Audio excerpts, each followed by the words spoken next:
Well, hello. My name is Frida White, and I'm the founder of Operation Refuge in Cleveland, Texas.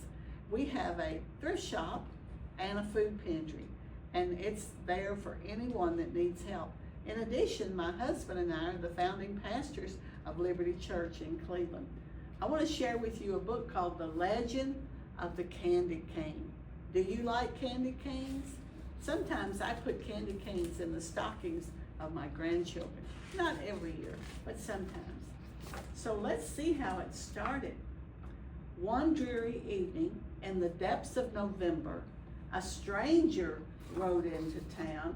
Look at that stranger. It's got his kitty cat sitting on top of his bags. He stopped his horse in front of a lonely storefront. The windows were boarded.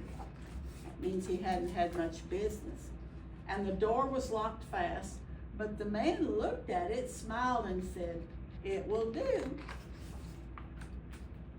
After the short gray days and the long nights of November, the man worked. The townspeople could hear the faint bam, bam, bam of his hammer and the swish, swish, snish of his saw. They could smell the sweet, clean scent of new lumber and the deep, oily smell of new paint. But no one knew who the man was or what he was doing. He looks like he's very happy.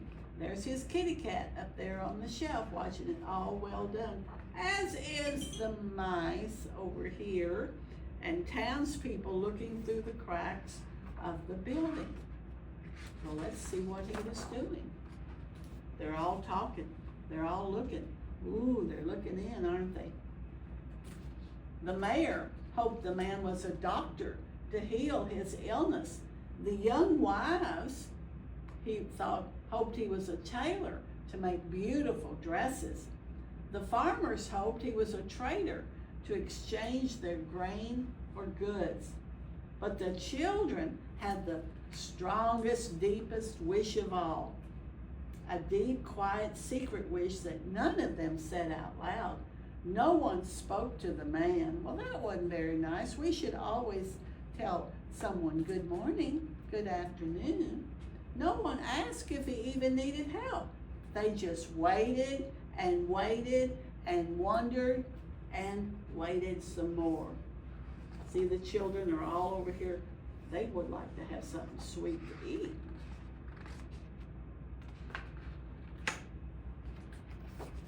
These pages, I'm sorry, they kind of stick together.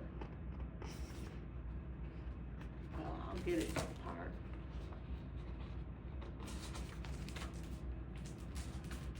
But one small girl watched and wondered and waited and wished longer than she could stand.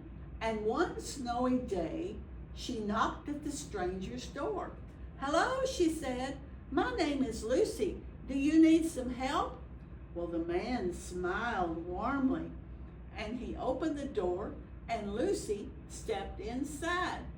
Well, let's look. There's our kitty cat up here, and where's the mouse? Oh, there's the mouse. A long counter ran down the side of the room. Bare shelves filled the opposite room walls. In the back were dozens and dozens of barrels and crates. That's what this is called. It's a barrel. "Could you help me unpack?" the man asked.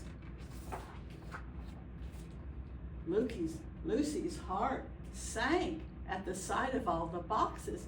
What if they were only barrels of nails and bags of flour? But she removed her dripping boots. See, she's now just in her socks, and hung her coat up on a peg. On stocking feet, she crossed the rough wooden floor and knelt beside a crate. "Please, open it," the man urged. Slowly, Lucy put her hand into the box and pulled out an object wrapped in tissue, round and heavy. It almost slipped through her fingers. Lucy trembled as she unwrapped it. See her shoes over here? They got wet with the snow, and she's letting them dry out, and it's dripping, making a puddle in the floor, isn't it? It was a glass jar. Lucy gave the man a puzzled look.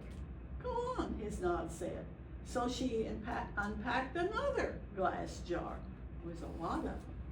Until she was completely surrounded by jars of all kinds of sizes and shapes, tall ones, thin ones, round ones, squat, jars with lids, jars without. Now, the man said, for something to put inside. And he pulled over a huge crate stamped with a strange word. You know what that says? Confections. Oh, that's a good word if you want something sweet. And you know what it was? A candy store. As Lucy unpacked, her eyes lit up. It was candy, her favorite candy, gumdrops. Have you ever had a gumdrop? I have. I like them. Try some, the man said. So she popped one in her mouth. Now she could hardly unwrap fast enough. I guess so. Peppermint sticks, taffy, lollipops, chewing gum. Wide-eyed, she looked at the man. We wished, Lucy said. Yes, I know, said the man, and here it is. Welcome to Sonnyman's Candy Store. I'm John Sonnyman. Wow, look at all the candy. Soon the small store was filled with candies, gleaming in the glass jars. Raspberry suckers, tiny lemon drops, brightly colored jawbreakers, and long tangles of licorice. I don't much like licorice, do you? Some people do. Pink and white peppermints for church and butterscotch balls for company. Then in the very last package, in the very last crate, was a candy Lucy had never seen before. It was a red and white striped candy stick with a crook on the end. What is this? Lucy asked. She's picking it up. See her? She's got her showing it to everybody. Even the dog's excited about it. Look at him, he got his tongue stuck out. This, Mr. Sonnyman explained, is a candy cane.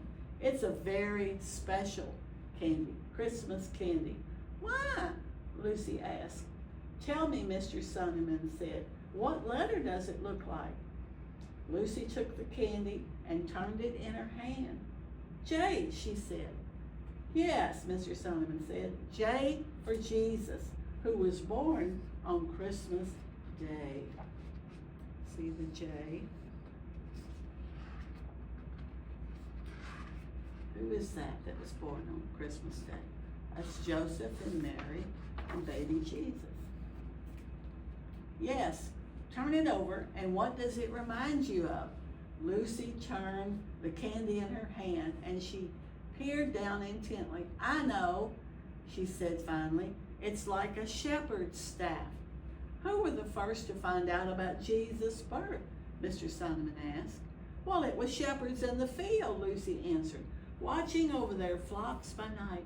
So the angels came in the sky, and when they came, the light came with them, even though it was dark outside. Well, but Mr. Sonnyman, what are the stripes for? Lucy asked. Well, the man's eyes grew sad. The prophet Isaiah said, by his stripes we're healed, and before he died on the cross, Jesus was whipped. He bled terribly. The red reminds us of his suffering and his blood. But then, Mr. Sonnyman continued, the candy is white as well. When we give our lives to Jesus, his blood washes away our sins and makes us white and pure as snow. This, he said, is the story of the candy cane. Is it a secret? Lucy asked. Mr. Sonnyman looked at her for a long moment.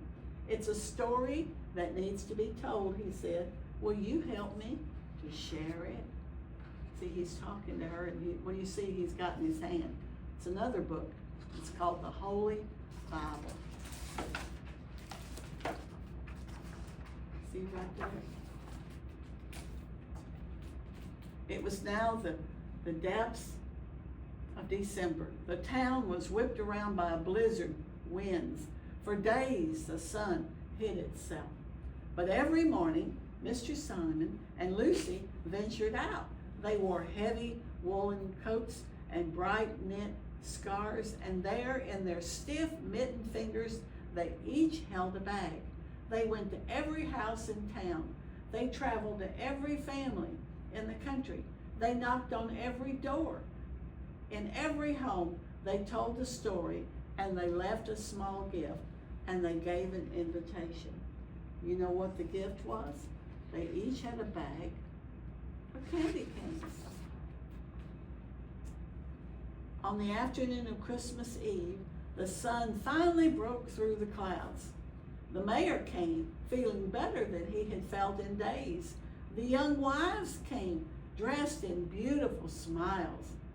They've got pretty clothes on, don't they? The farmers came, eager to trade gain for Christmas gifts. The children ran in dizzy circles. Yes, their wish had come true. Yes, they had come to share in the opening of the candy store, but they shared something more, something bigger, something better. That must be the mayor sitting right there, you think? On the Christmas Eve, they shared the story of the candy cane. They told the miracle of Christ's birth, the misery of his death, and the mercy of his love. Isn't that a great story? So the next time you see a candy cane, you understand what it means, don't you? The history of the candy cane. The traditional candy cane was born over 350 years ago when mothers used the white sugar sticks as pacifiers for their baby. Around 1670, the choir master of the Cologne Cathedral in Cologne, Germany, bent the sticks into canes to represent a shepherd's staff. He then used the white candy canes to keep the attention of small children during the long nativity service. The use of candy canes during the Christmas service spread throughout Europe. In Northern Europe, sugar canes decorated with sugar roses were used to brighten the home at Christmas time. And in the mid-1880s, the candy cane arrived in the United States. That's where we live.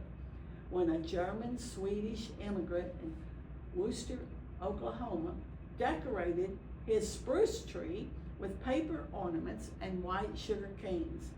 The red stripe was added to the candy cane at the turn of the century when peppermint and wintergreen were added and became the traditional flavors for the candy cane.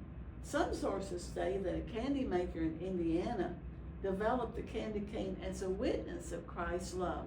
While we may never know the full history of the candy cane, we can share in the truth behind its symbol, the truth of Christ's birth and redemption and the gift of his love.